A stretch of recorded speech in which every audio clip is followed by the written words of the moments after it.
Hey everyone, এতিয়া আমি আইছো আমাৰ বিদ্যালয়ৰ পৰা পদ্যগীত হায়াৰ সেকেন্ডাৰী এক্সামত উত্তীৰ্ণ হোৱা অন্য এজন ছাত্ৰৰ ওচৰত মিনময় তুমি এইবাৰ হায়াৰ সেকেন্ডাৰীৰ ফাইনেল এক্সামত কেনেকুৱা ফলাফল দেখুৱাইছা আমাৰ শ্ৰোতাসকলক জনাব নেকি বা ভিউৱাৰ্ছসকলক? মই 82% পাবলৈ সক্ষম হৈছো। হয়, তুমি কোন সাবজেক্টত কিমান নম্বৰ পাইছা জনাই দিয়কচোন। ফিজিক্স 89 পাইছো, জিওগ্ৰাফি 96, ইকনমিক্স 84 আৰু অসমীয়া 88। আৰু ইংৰাজী তুমি ইংৰাজী 67 গতিকে তুমি 82.4% পাই 4 নম্বৰ হ উত্তীৰ্ণ হৈছা।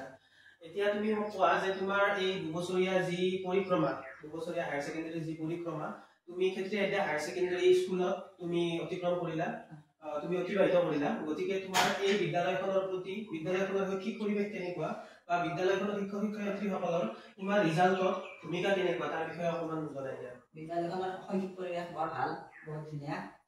ছাৰ বাইদেউসকলে সকলো ক্ষেত্ৰত সহায় কৰিছে, পঢ়াৰ ক্ষেত্ৰত তাৰপিছত সকলো সুবিধা কৰি দিছে পঢ়াত। ঠিক আছে, এতিয়া তোমাৰ মেট্ৰিকত কেনেকুৱা ৰিজাল্ট হৈছিলে? মোৰ মেট্ৰিকত 70.3% হৈছিল। হয়, গতিকে 70.3%ৰ পৰা তুমি এবাৰ 82.4% লৈ এটা খুব সুন্দৰ এটা তুমি ৰিজাল্ট কৰিবলৈ সক্ষম হ'লা। গতিকে তুমি তোমাৰ ৰিজাল্টক লৈ সুখী নে? হয়, মই সুখী তোমাৰ ৰিজাল্টক লৈ। ঠিক আছে বাৰু। এতিয়া তুমি অন্য তোমাৰ যিবিলাক এইবাৰ যিবিলাক মেট্ৰিক পাছ কৰিছে তেওঁলোকক তুমি আমাৰ ক্ষেত্ৰীয় আদ্য উচ্চতৰ মাধ্যমিক বিদ্যালয়ত পঢ়িবলৈ তুমি ৰেকমেণ্ড কৰিবানে? হয়, কৰিম, কাৰণ তাৰ শিক্ষা ব্যৱস্থা বহুত ভাল। ছাৰ বাইদেউসকলে ধুনীয়া গাইডেন্স দিয়ে। এতিয়া তোমাক আৰু এটা কোৱেশ্চন সুধো যে আমাৰ বিদ্যালয়ৰ অধ্যক্ষ মনোৰঞ্জন মেধি, গতিকে তেখেতৰ বিদ্যালয়খন ক্লাছ পাতিৰ ক্ষেত্ৰত বা বিদ্যালয়খন পৰিচালনাৰ ক্ষেত্ৰত তুমি কেনেকুৱা দেখিছা বা তেওঁৰ ভূমিকাই আমাৰ ৰিজাল্টত যথেষ্টখিনি অৰিহণা যোগাইছে বুলি তুমি ক'বানে? কাৰণ স্কুলৰ অধ্যক্ষ ছাৰ বহুত ভাল হয়, ভালদৰে পৰিচালনা কৰে স্কুল, বহুত ঠিক হয়। ঠিক আছে, আগন্তুক তোমাৰ শৈক্ষিক জীৱনৰ কাৰণে মই বহুত শুভকামনা দিলোঁ। গতিকে এতিয়া তোমাক মই এটা অন্তিম কুৱেশ্যন সুধো যে ভৱিষ্যত তুমি এতিয়া হায়াৰ সেকেন্ডাৰীৰ ফাইনেল এক্সাম পাছ কৰিলা, ইয়াৰ পিছত তুমি ভৱিষ্যতে ক'ত পঢ়িম বুলি ভাবিছা? মই কটন ইউনিভাৰ্চিটিত পঢ়িম বুলি ভাবিছোঁ, ইকনমিক্সত মেজৰ লৈ। হয়, তুমি কটন ইউনিভাৰ্চিটিত ইকনমিক্সত মেজৰ লৈ পঢ়িম বুলি ভাবিছা। তোমাক আগন্তুক জীৱনৰ বাবে আগন্তুক শৈক্ষিক জীৱনৰ বাবে বহুত শুভকামনা দিলোঁ। আশা কৰোঁ তোমাৰ এনেকৈ আকৌ তুমি সফলতা কঢ়িয়াই আনিব পাৰা সমগ্ৰ তোমাৰ পৰিয়াললৈ, লগতে তোমাৰ গাঁৱলৈ, লগতে সমগ্ৰ ৰাঙ্গিয়া অঞ্চললৈ। ধন্যবাদ।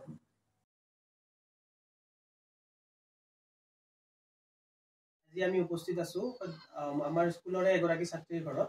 সদ্য ঘোষিত হায়াৰ সেকেন্ডাৰী এক্সামত তেওঁ 78% ষ্টাৰ নম্বৰ পাইছে। এতিয়া বলকচোন তেওঁৰ কিছু অনুভৱ আমি জানিবলৈ চেষ্টা কৰোঁ। ডেজি কলিতা, তুমি এক্সামত 78% পাইছা, এই ৰিজাল্টক লৈ তুমি সুখী নে? সুখী।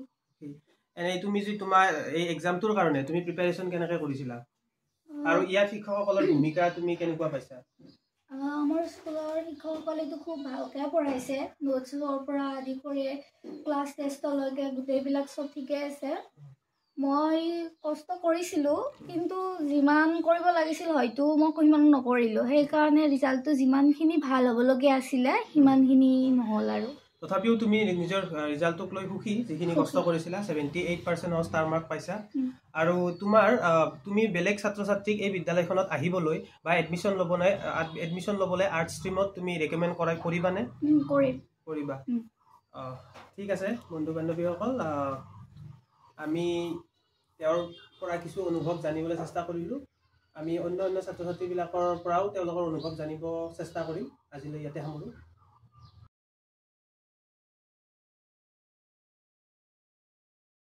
মই আজি উপস্থিত আছোঁ সদ্য ঘোষিত উচ্চতৰ মাধ্যমিক দ্বিতীয় বৰ্ষৰ যি পৰীক্ষা, এই পৰীক্ষাৰ ৰিজাল্ট আজি আমাৰ মাজত আহি পৰিছে।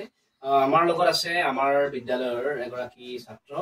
আমি ছাত্ৰজনৰ মুখৰ পৰাই সেই ছাত্ৰজনৰ ৰিজাল্ট সম্পৰ্কে জানিব বিচাৰিছোঁ। তোমাৰ ৰিজাল্টৰ বিষয়ে তুমি কোৱাচোন। নমস্কাৰ, মোৰ নাম শ্ৰী ঋতুপন কলিতা। আজি সদ্য ঘোষিত যিটো চূড়ান্ত পৰীক্ষাৰ ৰিজাল্ট সেইটো লৈ মই বৰ সুখী। মোৰ পাৰ্চেণ্টেজ হৈছে 85.2 আৰু এইটো লৈ মই বৰ সুখী। তোমাৰ পাৰ্চেণ্টেজ 85.2 অৰ্থাৎ তুমি ডিষ্টিংশ্যন নম্বৰ লাভ কৰি আমাৰ বিদ্যালয়ৰ লগতে এই অঞ্চললৈ গৌৰৱ কঢ়িয়াই আনিছা। ইয়াৰ বাবে মই প্ৰথমতে তোমাক শুভেচ্ছা জনাইছোঁ আৰু শুভাশীষ জনাইছোঁ, লগতে তোমাৰ উজ্জ্বল ভৱিষ্যত কামনা কৰিছোঁ। এতিয়া সুধিব খুজিছোঁ যে তুমি হায়েষ্ট নম্বৰ কোনটো মানে ছাবজেক্টত বা তোমাৰ হায়েষ্ট তিনিটা সাবজেক্টৰ নাম মই জানিব বিচাৰিছোঁ। মই হায়েষ্ট পাইছোঁ জিঅ'গ্ৰাফি 93, তাৰপিছত পলিটিকেল চায়েন্স আৰু তাৰপিছত ইকনমিক্স। পলিটিকেল চায়েন্সত কিমান পাইছা তুমি? পলিটিক্সৰ মই 90% আৰু ইকনমিক্সত 85। ঠিক আছে, কংগ্ৰেচুলেশ্যন ওৱান্স এগেইন। এতিয়া আহিছোঁ, তুমি তোমাৰ যে এই যাত্ৰা, যি 2 বছৰীয়া যাত্ৰা, তোমাৰ নিশ্চয় 10ম শ্ৰেণীৰ ৰিজাল্টটো ভাল হৈছিলে। গতিকে এই 2 বছৰীয়া যাত্ৰাত তোমাৰ যি কষ্ট, সেই কষ্টৰ ফলতে তুমি আজি পাইছা। গতিকে তুমি অকণমান তোমাৰ যাতে আমাৰ আহি থকা ল'ৰা ছোৱালীখিনিয়ে যাতে গম পায়, গতিকে তুমি দুটামান কথা কোৱা যে কেনেধৰণে পঢ়িলে তুমি যিখিনি ফলাফল লাভ কৰিছা সেই ফলাফলখিনি লাভ কৰিবলৈ সক্ষম হ'ব পাৰি, এই বিষয়ে তুমি অকণমান ক'লে ভাল হ'ব। ফলাফলৰ বিষয়ে ক'বলৈ গ'লে যদি ফলাফল ভাল হ'ব লাগে তেতিয়াহ'লে আৰম্ভণিৰ পৰাই যদি সময়মতে অতি কমেও 6 ঘণ্টাকৈ পঢ়া যায় তেতিয়াহ'লে নিশ্চয়কৈ শেষত এটা ভাল ফলাফল লাভ কৰিব বুলি মই ভাবোঁ। আৰু আৰম্ভণিৰ পৰাই নিয়মানুৱৰ্তিতভাৱে পঢ়ি থাকিলে নিশ্চয়কৈ ফলাফল ভাল হ'ব। আৰু মানে বিদ্যালয়লৈ নিয়মিতভাৱে যোৱাটো এটা ফেক্টৰ হ'ব পাৰে নেকি? হয়, বিদ্যালয়লৈ গ'লে ছাৰ বাইদেউসকলৰ লগত বেছিকৈ বাৰ্তালাপত অংশগ্ৰহণ কৰি পেলাই বেছিকৈ শিকিব পাৰি বুলি মই ভাবোঁ। ঠিক আছে, ভাল লাগিলে। আৰু এতিয়া আৰু এটা কথা ক'ব খুজিছোঁ, তোমাৰ যে ৰিজাল্ট তুমি লাভ কৰিছা, এই ৰিজাল্টত তুমি কিমান সুখী? প্ৰথম কথা।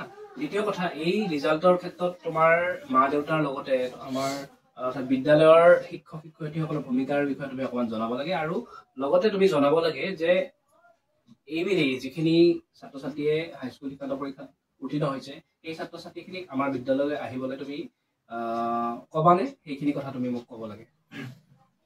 পোনপ্ৰথমে মই এই ৰিজাল্টটো লৈ অত্যন্ত সুখী। বিদ্যালয়খনৰ ভূমিকা আৰু মোৰ মা দেউতাৰ ভূমিকা লেখত ল'বলগীয়া। বিদ্যালয়খনত বিশেষকৈ তুলতুল ছাৰ আৰু অহিম ছাৰ আৰু সকলোবোৰ শিক্ষক শিক্ষয়িত্ৰীয়ে যথেষ্ট কষ্ট কৰি পেলাই আমাক শিকাইছিল। আৰু অন্য বিদ্যালয়ৰ তুলনাত এইখন বিদ্যালয়ৰ পাঠদান সেইটো অধিক উন্নত বুলি মই ভাবোঁ। কাৰণ ছাৰ বাইদেউসকলে অতি কষ্ট কৰি তেওঁলোকে নোটছ বনাই দিয়ে আৰু এটা চেপ্টাৰ শেষ হোৱাৰ পিছত তেওঁলোকে সেই চেপ্টাৰটোৰ ওপৰত এটা ক্লাছ টেষ্ট লয়। গতিকে আগন্তুক যিসকল ছাত্ৰ ছাত্ৰী এইখন বিদ্যালয়ত এডমিশ্যন ল'ব বিচাৰে তেওঁলোকে ইয়ালৈ আহিব পাৰে। যথেষ্ট উন্নত শিক্ষা ইয়াৰ, আৰু তেওঁলোকেও নিশ্চয় উপকৃত হ'ব বুলি মই ভাবোঁ। ঠিক আছে, ভাল লাগিলে। মই আৰু এটা শেষত এটা প্ৰশ্ন সুধিব খুজিছোঁ যে আমাৰ বিদ্যালয়ৰ যি সামগ্ৰিক উন্নয়নৰ ক্ষেত্ৰত, লগতে শিক্ষক শিক্ষয়িত্ৰীৰ উপৰিও ছাত্ৰ ছাত্ৰীৰ বিকাশৰ ক্ষেত্ৰত আমাৰ বিদ্যালয়ৰ অধ্যক্ষ মনোৰঞ্জন মেধি ছাৰৰ ভূমিকাৰ বিষয়ে তুমি অকণমান কোৱা, আৰু তোমাৰ ৰিজাল্টৰ ক্ষেত্ৰত ছাৰৰ ভূমিকাৰ বিষয়ে অকণমান জনাই দিলে ভাল হয়। হয়, ছাৰে নিশ্চয় লেখত ল'বলগীয়া এটা ভূমিকা লৈছে।